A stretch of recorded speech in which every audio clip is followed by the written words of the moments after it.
अब ना दे इल्ज़ाम बेदर्दी का, मक्कारी न कर। अब ना दे इल्ज़ाम बेदर्दी का, मक्कारी न कर। तू ही खुद को जांच ले, मुझसे अदाकारी न कर। सलाम, नमस्ते, सत श्री अकाल। मैं हूं आपके साथ हर्षिता मिश्रा और आप देख रहे हैं टाइम्स मेल। क्या जमीयत उलेमाए हिंद वाले मौलाना अरशद मदनी आरएसएस के एजेंट हैं? क्या अरशद मदनी टोपी और दाढ़ी के आड़ में आरएसएस की गुलामी कर रहे हैं या फिर बीजेपी के लिए काम कर रहे हैं? पर इस तरह की बात को सुनकर बहुत हंसी आ रही है, क्योंकि इस वक्त मदनी को संघी एजेंट बताने का काम शुरू हो गया है। खासकर मुसलमान के बड़े तबके में 2 दिनों से यही बात फैलाई जा रही है। पर अरशद मदनी की बात सुनने और समझने के लिए इल्म की दरकार है, जो मुसलमानों के पास है ही नहीं। भारत का मुसलमान बहुत जल्दी जज्बाती हो जाता है और इसी जज्बात की आग को भड़काने में कुछ लोग माहिर हैं, जिसकी वजह से इतने बड़े आलिम और बुजुर्ग शख्स को आरएसएस का एजेंट बताया जा रहा है। कुछ लोग अब ये भी कहने लगे हैं कि मौलाना अरशद मदनी वही बात कह रहे हैं जो बात आरएसएस के चीफ मोहन भागवत कहते हैं। मोहन भागवत भी कहते हैं कि भारत में रहने वाले सभी लोग हिंदू हैं, चाहे वो किसी भी धर्म के हों, और मदनी कह रहे हैं कि सभी मुसलमान हैं। पर मदनी की बात को अगर कोई समझना ही नहीं चाहता तो माफ़ कीजिएगा, उसे अपने दिमाग का इलाज करना चाहिए। दरअसल इस वक्त पूरे देश में सबसे बड़े मुनाफिक, सबसे बड़े मगरूर, सबसे बड़े पापी और सबसे बड़े अपराधी के तौर पर मौलाना अरशद मदनी को देखा जा रहा है। न्यूज़ चैनलों की अदालत ने फैसला भी सुना दिया है और फिल्म सिटी की दूत और अफसराओं ने जमीयत वाले मौली साहब के खिलाफ चार्जशीट भी दायर कर दी है और खुद ही फैसला भी सुनाकर उन्हें दोषी भी करार दे दिया। पर सवाल है कि मौलाना अरशद मदनी ने ऐसा कौन सा गुनाह कर लिया है जिसके लिए 24 घंटे से एक ही बात दोहराई जा रही है। जमीयत के मंच से आखिर ऐसा कौन सा गुनाह कर दिया जिसके लिए मौलाना अरशद मदनी को फांसी पर लटका देना चाहिए? न्यूज़ चैनलों के कैमरे के सामने भरे मंच से मौलाना अरशद मदनी ने ऐसा कौन सा पाप कर दिया है जिसके लिए उन्हें जेल में डाल देना चाहिए? पर मौलाना अरशद मदनी के बयान पर अगर गौर किया जाए तो उन्होंने वही बात कही है जो उनका कुरान कह रहा है। दरअसल अरशद मदनी ने कहा कि हज़रत आदम को अल्लाह ने सबसे पहले भारत की धरती पर उतारा है। अगर चाहता तो आदम को अफ्रीका, अरब, रूस में उतार देता। वो भी जानते हैं, हम भी जानते हैं कि आदम को दुनिया में उतारने के लिए भारत की धरती को चुना गया। मदनी ने कहा कि मैंने बड़े बड़े धर्म गुरुओं से पूछा कि अल्लाह ने जिस पहले आदमी को धरती पर उतारा वो किसकी पूजा करता था? दुनिया के अंदर अकेला आदम था, उसे कहते क्या थो? लोग अलग अलग बातें कहते थे। धर्म गुरुओं ने कहा कि हम उसे मनु कहते हैं, हम आदम कहते हैं, अंग्रेजी बोलने वाले एडम कहते हैं, हम आदम की औलाद को आदमी और ये मनु की औलाद को मनुष्य कहते हैं। दरअसल दिक्कत की वजह हज़रत आदम का ना तो मुसलमान होना है और ना ही दुनिया का पहला इंसान होना, बल्कि दिक्कत यह है कि मौलाना अरशद मदनी ने यह कह दिया है कि हज़रत आदम को भारत की धरती पर उतारा गया, यानी भारत ही इस्लाम की पहली जन्मभूमि है। अरशद मदनी के इस बयान से उन लोगों को मिर्ची लगी है जो मुसलमानों और ईसाइयों को विदेशी बताते हैं। यानी साफ तौर पर कहा जाए तो मदनी आरएसएस के उस मुहिम को बेबुनियाद बता दिया जिसके तहत वो भारत के मुसलमानों को हिंदू कहते हैं और उन्हें वापस हिंदू बनने के लिए बोलते हैं। और सबसे खास बात, अगर हज़रत आदम की पहली मातृभूमि भारत की है तो फिर मुसलमानों को अब किस बुनियाद पर बाहरी कहा जाएगा? लेकिन इसके बाद कुछ ऐसे विवाद भी खड़े हो गए जिसकी वजह से टीवी चैनलों को मिर्च मसाला मिल गया। जमीयत उलेमाए हिंद प्रमुख मौलाना अरशद मदनी ने रविवार 12 फरवरी को कहा कि अल्लाह, ईश्वर, खुदा और गॉड सब एक ही है। मदनी ने वही बात कही है जो सभी धर्मों के लोगों को बचपन से ही किताबों में पढ़ाई जाती है। अरशद मदनी ने जमीयत के मंच से कहा कि अल्लाह, ईश्वर, खुदा और गॉड सब एक ही हैं।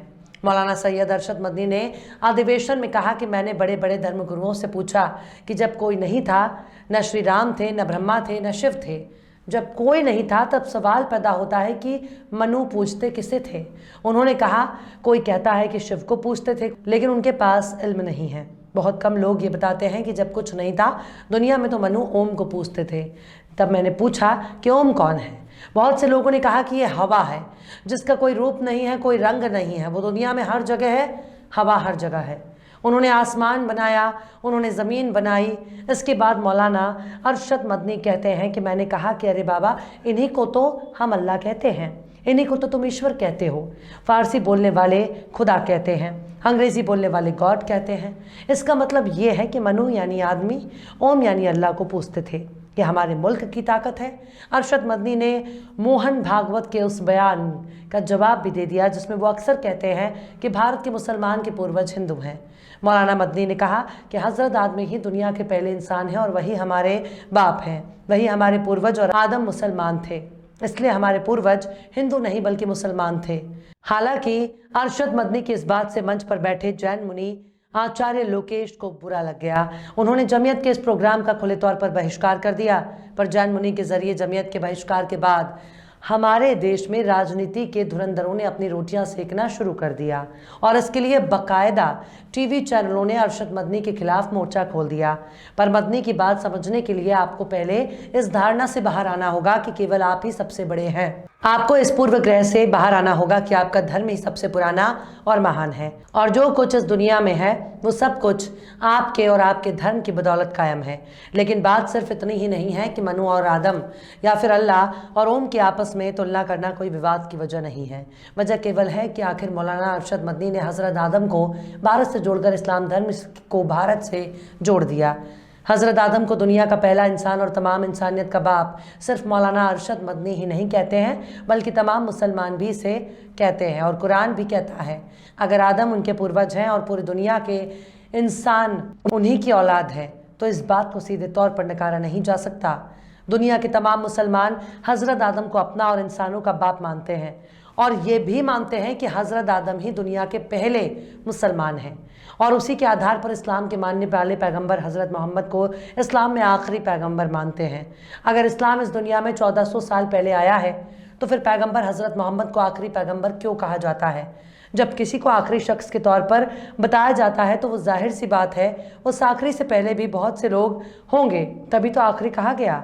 लेकिन हज़रत आदम को पहला इंसान और अपना बाप मानने वाले सिर्फ मुसलमान ही थोड़ी ना हैं बल्कि दुनिया की सबसे बड़ी आबादी यानी ईसाई भी यही मानते हैं कि आदम ही उनके बाप हैं। यहूदी भी आदम को अपना बाप मानते हैं। अगर हिंदू धर्म के लोग हज़रत आदम को अपना बाप नहीं मानते तो क्या मुसलमान अपने बाप दादा के बारे में कोई बात ना करे?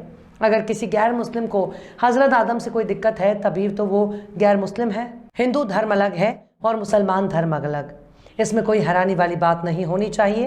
हिंदू धर्म की मान्यताओं के मुताबिक सनातन ही दुनिया का सबसे पुराना धर्म है।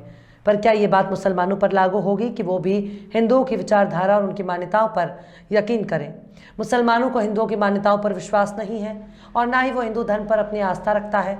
अगर वो हिंदुओं की मान्यताओं और आस्था पर विश्वास रखते तो फिर वो उनको मुसलमान क्यों कहा जाता?